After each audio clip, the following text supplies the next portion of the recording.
एक गांव में राम अवतार नाम का एक पंडित अपनी पत्नी गीता और बेटी पूजा के साथ रहा करता था। वो काफी गरीब था। पंडित गांव में बने लक्ष्मी नारायण जी के मंदिर में पुजारी था। दिन रात भगवान की पूजा करना और मंदिर की सेवा करना पंडित को बहुत भाता था। पंडित की बेटी पूजा भी लक्ष्मी माता की भक्ति में थी। वो भी लक्ष्मी जी की पूजा पाठ में लगी रहती थी। मंदिर में चढ़ावे के रूप में आए फल और पैसों से ही पंडित के परिवार का गुजारा चलता था। एक दिन पंडित जब मंदिर से घर लौटा तो वो अपनी पत्नी गीता से बोला, गीता, ये लो आज का चढ़ावा। आज मंदिर में कुछ कम चढ़ावा आया है। अरे पंडित जी, हम लोग मंदिर के चढ़ावे के सहारे कब तक जीवन गुजारेंगे? आप हर समय भगवान जी की सेवा में ही लगे रहते हो। अपने घर की तो कोई चिंता ही नहीं है आपको। हमारी पूजा अब जवान हो गई है, इसकी शादी के बारे में तो कुछ सोचो। अरे तुम इसकी शादी की चिंता क्यों कर रही हो? भगवान ने हमें बेटी दी है तो वही इसकी शादी का प्रबंध भी करेंगे। माँ, पिताजी ठीक कहते हैं, भगवान पर भरोसा रखो। समय आने पर लक्ष्मी माँ की कृपा से सारे काम आसान हो जाएंगे। जैसा बाप वैसी बेटी। तुम दोनों को जरा भी दुनियादारी की समझ नहीं है। सारी जिम्मेदारी भगवान की ही नहीं होती। अरे हम इंसानों को भी तो कुछ करना होता है। गीता का ताना सुनकर पंडित नाराज हो गया और घर से निकलकर मंदिर चला गया। इसी दिनचर्या के साथ कुछ महीने बीत गए। एक दिन की बात है, पंडित जी प्रसाद के फल लेकर मंदिर से घर लौट रहे थे कि रास्ते में एक जहरीले सांप ने पंडित जी को डस लिया और पंडित जी की तुरंत ही मृत्यु हो गई। गांव के लोगों ने पंडित के पार्थिव शरीर को उठाकर उनके घर पहुंचा दिया। गीता और पूजा का रो रो कर बुरा हाल हो गया।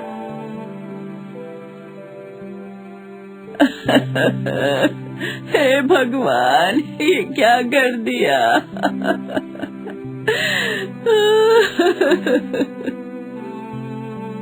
पिताजी।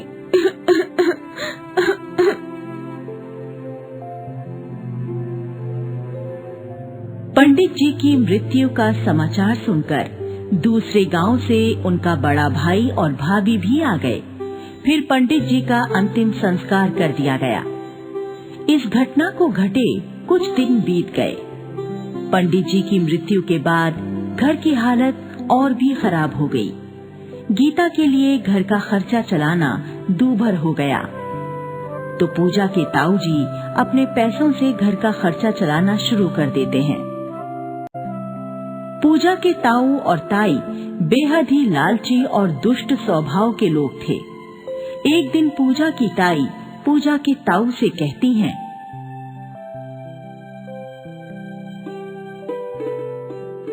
क्यों जी, हम कब तक इन माँ बेटी को अपने पैसे खर्च करके पालते रहेंगे? हमने क्या इन दोनों के पालने का ठेका ले रखा है? अब चलो अपने घर को। अरे भाग्यवान, तू मूर्खों वाली बातें क्यों करती है? अरे मैं तो इस घर को अपने कब्जे में करने की सोच रहा हूँ और तू यहाँ से जाने की बातें कर रही है। आपके मन में इस घर को हड़पने की क्या योजना है? जरा साफ साफ बताओ ना। अरे कान इधर कर, कान की बातें कान में ही बतानी चाहिए, नहीं तो दीवारें भी सुन लेती हैं। ताऊ ताई के कान में अपनी योजना बता देता है और ताई योजना सुनकर खुश हो जाती है। अपने पिता की मृत्यु के बाद पूजा माँ लक्ष्मी की और भी ज्यादा भक्ति करने लगी थी। वो हर रोज माँ लक्ष्मी से एक ही प्रार्थना करती, हे माँ लक्ष्मी, मेरे पिताजी तो स्वर्गवासी हो गए। अब आपके सिवा मेरा और मेरी माँ का कोई सहारा नहीं है। आप तो संसार की पालनहार हो, हम पर भी अपनी कृपा दृष्टि बनाए रखना। फिर एक दिन की बात है, पूजा के ताई और ताऊ पूजा की माँ गीता से उसकी शादी की बात करते हैं। देख गीता, अब पूजा शादी के लायक हो गई है। मेरे विचार से अब हमें तुरंत इसकी शादी कर देनी चाहिए। हाँ जेठानी जी, मुझे भी पूजा की शादी की बहुत चिंता है, मगर मैं क्या करूं? ना तो मेरे पास गहने हैं, ना पैसे। मैं इसकी शादी करूं तो कैसे करूं? अरे तू पूजा की शादी की चिंता मत कर, हम इसके ताऊ ताई है ना, इसकी शादी कराना अब हमारी जिम्मेदारी है। मैं जल्दी ही कोई भला सा लड़का तलाश करके पूजा की शादी करवा दूंगा, बस तू चिंता मत कर। हाँ जेठ जी, मैं आपका ये उपकार जीवन भर नहीं भूलूंगी। आपने मेरे मन का बोझ हल्का कर दिया। हाँ। अरे उपकार कैसा, पूजा मेरी भतीजी है, इसकी शादी करना मेरा कर्तव्य है कि नहीं है? गीता को शादी के लिए संतुष्ट करने के बाद ताऊ ताई अपने गांव जाकर एक 65 बरस के बूढ़े से मिलते हैं। बूढ़े का नाम प्रेम सिंह होता है। ये बूढ़ा प्रेम सिंह काफी अमीर और रंगीले स्वभाव का आदमी था। प्रेम सिंह की 3 पत्नियां पहले ही मर चुकी थीं। अब प्रेम सिंह चौथी शादी करने की फिराक में था। ताऊ प्रेम सिंह से कहता है, प्रेम सिंह जी, यदि तुम मुझे 4 लाख रुपए दे दो तो मैं अपनी 19 साल की भतीजी पूजा से तुम्हारा ब्याह करवा दूंगा। देखो भाई, तुम शादी और पैसों की बात तो बाद में करना, अब पर पहले जरा मुझे लड़की का फोटो तो दिखाओ। लड़की मेरी पसंद की होगी तभी तुम्हें शादी करूंगा। ताऊ अपने मोबाइल में पूजा की फोटो प्रेम सिंह को दिखा देता है। फोटो देखकर प्रेम सिंह खुश होकर कहता है, अरे वाह वाह वाह वाह वाह वाह, लड़की तो मुझे बहुत पसंद है। मैं अभी तुम्हें 4 लाख रुपए दे देता हूँ। प्रेम सिंह 4 लाख रुपए ताऊ को दे देता है। अरे वाह वाह वाह वाह वाह, प्रेम सिंह जी, 2 दिन बाद बुधवार है। बुध को हर कार्य शुद्ध होता है। बुधवार के दिन मंदिर में मैं आपकी शादी करा दूंगा। आप दूल्हा बनने की तैयारी कीजिए बस। उसके बाद ताऊ ताई वहाँ से चले जाते हैं और रास्ते में आपस में बातें करते हैं।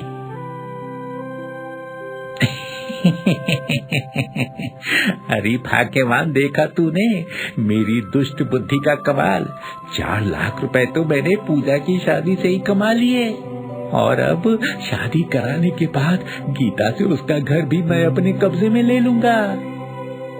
अरे वाह पंडित जी, आपकी चतुराई का भी जवाब नहीं।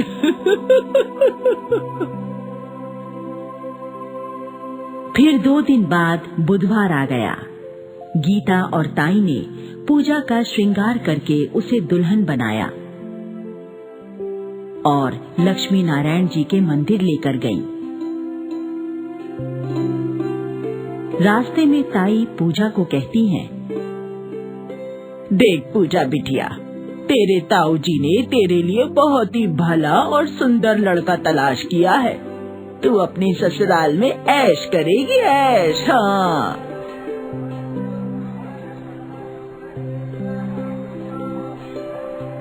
तीनों मंदिर पहुंचती हैं, जहां ताऊ जी दूल्हे प्रेम सिंह और पंडित जी के संग पहले से ही मौजूद थे। जब पूजा और गीता बूढ़े दूल्हे को देखती हैं, तो उनके होश उड़ जाते हैं। पूजा गुस्से में कहती है, ताऊ जी, आपने मेरे लिए ये बुढ़ा वर तलाश किया है। मैं इस बूढ़े से शादी नहीं करूंगी। अरे ऐसे कैसे शादी नहीं करेगी तू भला है? अरे क्या कमी है इस दूल्हे में? इसने तुझसे शादी करने के लिए 4 लाख रुपए दिए हैं मुझे। तुझे शादी तो करनी ही होगी, और वो भी इसी से।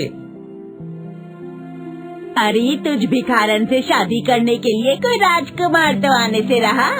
चुपचाप इसके साथ फेरे ले ले, नहीं तो तुम दोनों माँ बेटी को जान से मार डालूंगी। पूजा अपनी माँ की तरफ बेबसी से देखती है। गीता कहती है, जेठ जी, मैं आपके आगे हाथ जोड़ती हूँ, मेरी बेटी पे ऐसा अत्याचार मत कीजिए। देख गीता, मेरा फैसला अटल है, अटल। पूजा बेबस होकर रोने लगती है और माँ लक्ष्मी से गुहार लगाने लगती है। हे माँ लक्ष्मी, मुझ गरीब अबला की रक्षा करो। माँ, अगर मेरी भक्ति में कोई खोट नहीं है तो मेरी भक्ति की लाज रख लो और इन दुष्टों से मुझे बचा लो माँ। अरे तू इतनी बड़ी भक्तिनी नहीं है जो तेरी पुकार सुनकर देवी लक्ष्मी तेरी रक्षा करने के लिए यहाँ प्रकट हो जाएंगी। हाँ। तभी चमत्कार होता है, लक्ष्मी जी वहाँ प्रकट होती हैं और ताई ताऊ और प्रेम सिंह को दंडित करती हैं। फिर वो कहती हैं, ये मेरी सच्ची भक्तिनी है, इसके साथ किसी ने अत्याचार करने की चेष्टा की तो मैं उसका वध कर दूंगी। पुत्री पूजा, तुम चिंता मत करो, अब तुम्हारा विवाह मैं स्वयं एक अच्छे लड़के से करवाऊंगी। लक्ष्मी जी एक साधारण स्त्री के रूप में परिवर्तित हो जाती हैं और मोबाइल पर पुलिस का 102 नंबर डायल करके पुलिस को वहां पर बुलाती हैं। थोड़ी देर बाद नौजवान इंस्पेक्टर पवन कुमार 2 सिपाहियों के साथ मंदिर में आता है और स्त्री रूप में लक्ष्मी जी इंस्पेक्टर को सारी बात बता देती हैं। इंस्पेक्टर अपने सिपाहियों को हुक्म देता है, सिपाहियों, इन तीनों धोखेबाजों को अरेस्ट कर लो। सिपाही तीनों लोगों को पकड़ लेते हैं और फिर लक्ष्मी जी इंस्पेक्टर से कहती हैं, बेटा, ये लड़की बहुत ही धार्मिक, गुणवान, सुशील और गरीब है। अगर ये तुम्हें पसंद हो तो तुम इससे शादी कर लो।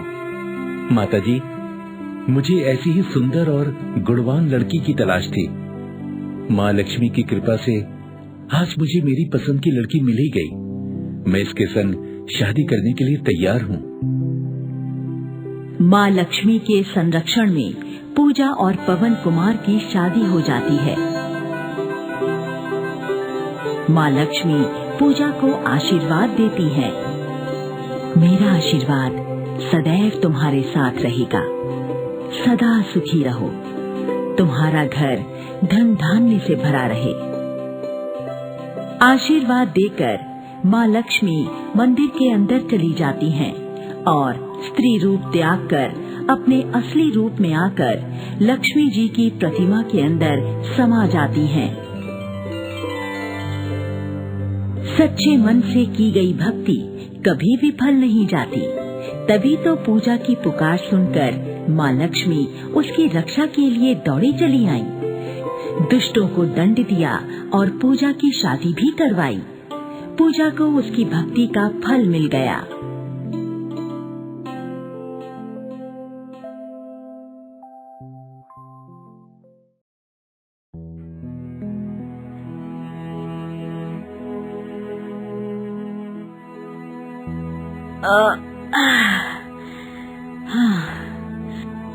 आ गई बेटी रश्मि, आज तो बहुत देर कर दी तूने।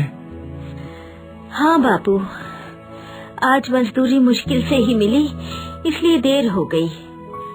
बेटी, जब तक तू घर नहीं आ जाती मेरा दिल घबराता रहता है। तेरे आने की आहट सुनकर जान में जान आ जाती है। माँ, घबराती क्यों हो? कभी भी देर हो जाती है, और फिर जब तक खाने और आपकी दवाई खरीदने लायक मजदूरी नहीं मिल जाती तब तक मैं घर कैसे आ सकती हूँ?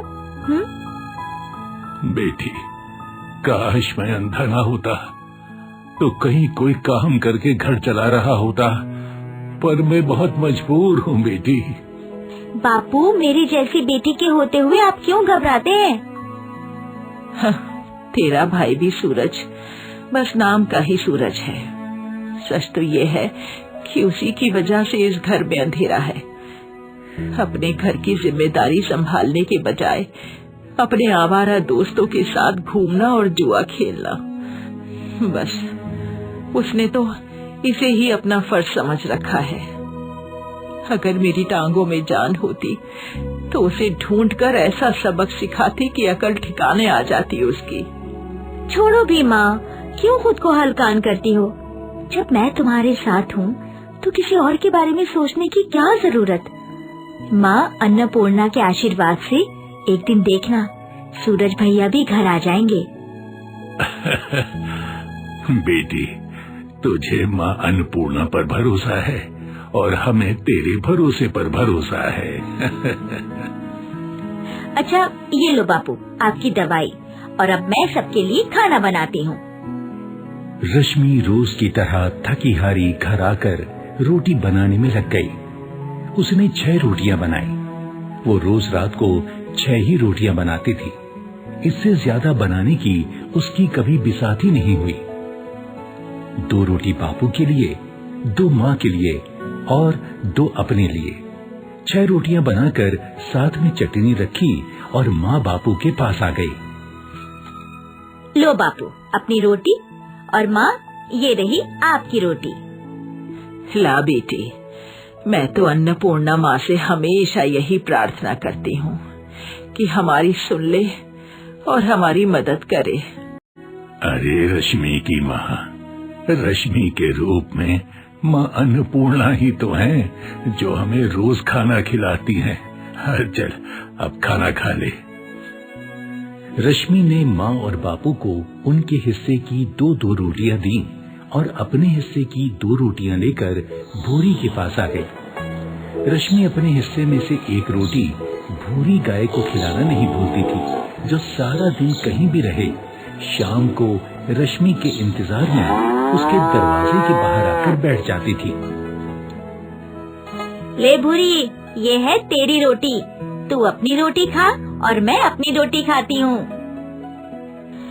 तू तो जानती है भूरी, इस पूरी दुनिया में एक तू ही तो मेरी पक्की सहेली है। कभी मुझे देर हो जाए तो फिक्र मत किया कर। आज मुझे मजदूरी मिलने में थोड़ा समय लग गया। चल अब अपना अपना खाना खाएं। अगली सुबह रश्मि रोज की तरह अपने माँ बापू के चरण स्पर्श कर आशीर्वाद लेती है और मजदूरी की तलाश में निकल जाती है, जो भी मिल जाए, जैसे सामान उठाना, कपड़े धोना, सामान इधर से उधर पहुंचाना या फिर कहीं सफाई का काम। पूरा दिन इधर उधर मारी मारी फिरती है, पर उसे कहीं कोई मजदूरी नहीं मिलती। थक हार कर वो अपने घर जाने के लिए कदम उठाती है, पर खाली हाथ घर की ओर उसके कदम बढ़ नहीं रहे थे। आंखों में आंसू लिए भारी कदमों से रश्मि घर की तरफ बढ़ने की कोशिश कर रही थी। घर के बाहर भूरी को बैठा देख वो ठिठक गई। वो भूरी की तरफ बढ़ी और उसके गले मिलकर रोने लगी। मुझे माफ कर दे भूरी, आज मैं तुझे रोटी नहीं खिला पाऊंगी। आज तो मुझे कोई मजदूरी भी नहीं मिली। तू तो मेरी सहेली है ना, मेरे साथ भूखी रह लेगी ना तू? पर माँ बापू का क्या होगा, उन्हें कहाँ से खिलाऊं?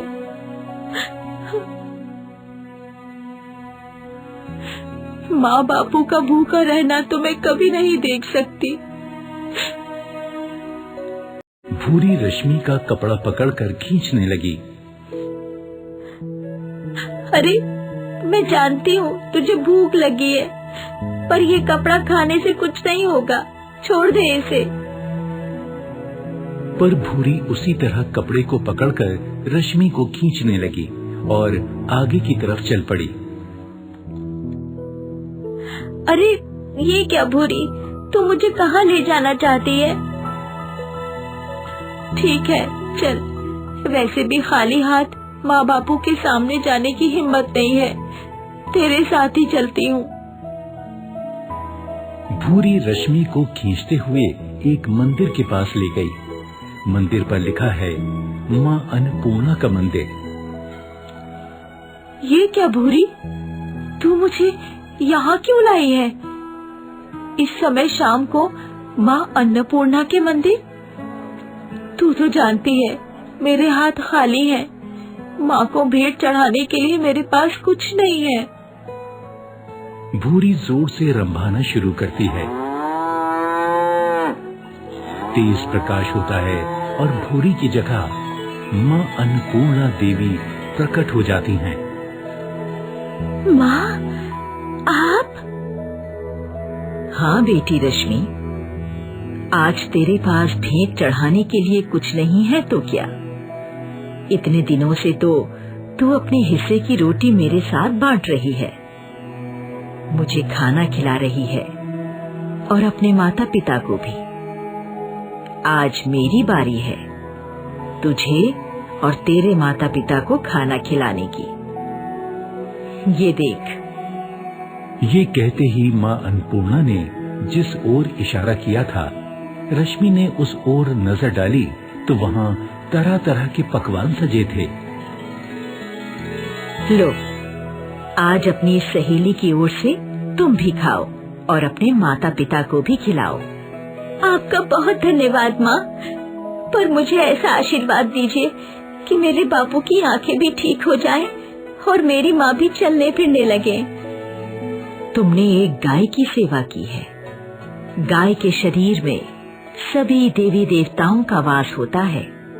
सभी देवी देवता तुमसे प्रसन्न हैं। तुम खाना लेकर अपने माता पिता के पास जाओ, सब ठीक हो जाएगा। जी माँ, जैसी आपकी आज्ञा।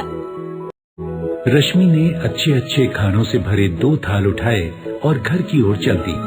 घर पहुंचकर उसने एक थाल बापू के आगे रखा और एक थाल माँ के आगे रखा और उन्हें बताया कि कैसे माँ अन्नपूर्णा ने उसे दर्शन दिए और ये खाना भी दिया। रश्मि के माता पिता ने माँ अन्नपूर्णा का धन्यवाद दिया और खुशी खुशी खाना खाया। अगली सुबह जब रोज की तरह रश्मि अपने माता पिता को प्रणाम कर मजदूरी की तलाश में घर से निकलने वाली थी कि तभी उसके दरवाजे पर एक कार आकर रुकी। कार में से एक महिला उतरी और दरवाजा खटखटाया। रश्मि, रश्मि, क्या रश्मि यहीं रहती है? जी कहिए, मैं ही रश्मि हूँ। मेरा नाम गायत्री है।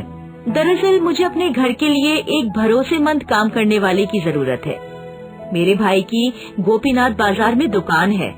उन्होंने ही बताया तुम्हारे बारे में कि तुम एक मेहनती और ईमानदार लड़की हो। वेतन तुम जो भी चाहो। हाँ, तो आप मुझे नौकरानी रखना चाहती हैं? नहीं, नौकरानी नहीं, छोटी बहन की तरह। वेतन अच्छा दे दूंगी तुमको। बोलो, करोगी मेरे यहाँ काम? हाँ जी जरूर, क्यों नहीं। मैं अपने माता पिता को भी ये खुशखबरी दे दूं, फिर आपके साथ चलती हूँ। रश्मि ने अपने माँ बापू को ये खबर दी, बाहर आई और गायत्री की कार में बैठकर चली गई। पर रश्मि का भाई काम ना करने और जुआ खेलने की आदत के कारण बुरी हालत में पहुंच चुका था। एक दिन उसने झूठ बोलकर जुआ खेलने की कोशिश की। हाँ भैया सूरज, तेरे पास खेलने के लिए पैसे हैं कि नहीं? हाँ बिल्कुल भाई, बाजी पूरी होते ही निकाल कर रख दूंगा। ये कहकर सूरज जुआ खेलने लगा। उसे उम्मीद थी कि वो जुए में जीत जाएगा। वो बड़ी मस्ती से जुआ खेल रहा था, पर हमेशा की तरह वो फिर हार गया। जब दूसरे जुआरियों ने उससे पैसे मांगे तो उसके चेहरे पर हवाइयां उड़ने लगी। उसने आओ देखा न ताओ तेजी से भागने की कोशिश की। दूसरे जुआरियों ने उसे पकड़ने के लिए दौड़ लगाई। सूरज पकड़ में आने ही वाला था कि तभी एक गाय वहां आई और उसने अपने सींगों से डराकर सारे जुआरियों को भगा दिया। सूरज गाय के पैरों पर गिर गया। धन्यवाद माता, आपने मुझे बचा लिया। आज आपको देखकर मुझे अपनी बहन रश्मि की याद आ गई। वो हमेशा गौ माता की सेवा करती है। लगता है जैसे उसी के आशीर्वाद से मेरी जान बची है। अपने जुए की लत के कारण मैंने अपने घर वालों को बहुत कष्ट दिए हैं, पर अब मैं रश्मि के पास जाऊंगा और जैसा वो कहेगी वैसे ही करूंगा। मुझे सही राह पर चलाना गौ माता, मुझे सही राह पर चलाना। सूरज को सुधरा हुआ देखकर माता पिता ने उसे माफ कर दिया। रश्मि ने अपनी मालकिन गायत्री देवी से कहकर सूरज को भी नौकरी दिलवा दी। गायत्री देवी रश्मि के माता पिता का इलाज तो करवा ही चुकी थी। अब रश्मि के घर में खुशहाली थी। सूरज हर रोज शाम को काम के बाद समय निकालता और मजदूरों को समझाता। देखो भाई, तुम अपनी दिन भर की कमाई को जुए, लॉटरी और मटके में उड़ा देते हो। सारे पैसे जुए में हारने के बाद जब थोड़े से पैसे बचते हैं तो उसमें से शराब खरीद लेते हो। अरे भाई, जरा हिसाब लगाकर देखो, जितने पैसे तुम रोज गवाते हो ना, उन्हें घर लेकर जाओ और उनमें से कुछ पैसे जोड़ो तो 1 साल में ही तुम्हारा घर स्वर्ग बन जाएगा। अरे बुरा रास्ता छोड़ दो भाई, सही रास्ता अपनाओ और गौ माता की सेवा करो। सूरज के समझाने से बहुत से मजदूरों का जीवन बदल गया था। सूरज और रश्मि इस बात से खुश थे और अपने बाकी कामों के साथ सुबह शाम गौ माता की सेवा करना नहीं भूलते थे। गौ माता, जिसके शरीर में सभी देवी देवताओं का आशीर्वाद होता है और जिनके आशीर्वाद से मनुष्य का जीवन संवर जाता है।